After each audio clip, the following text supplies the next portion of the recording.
陛下请看。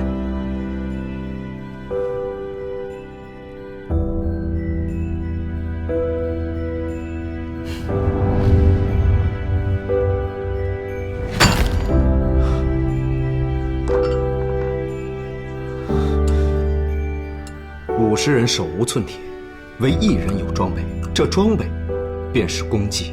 陛下，您改良了剑的尺寸，使敌人无法近身；打磨了剑锋，使之吹毛断发，这便是提升了弓计。先进的弓计可以帮助陛下您以1敌100，让敌人敬而远之。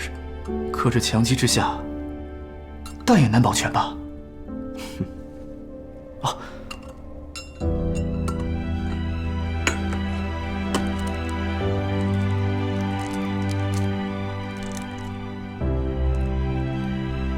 力量也分软硬，所以不仅要有坚硬的力量，还要有充实的思想。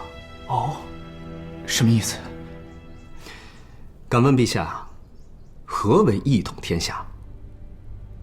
一统天下，自然是占领各国的土地，收服各国的子民。那若此国上下读的依旧是此国之典籍，用的依旧是此国之文字，穿的依旧是此国之衣裳，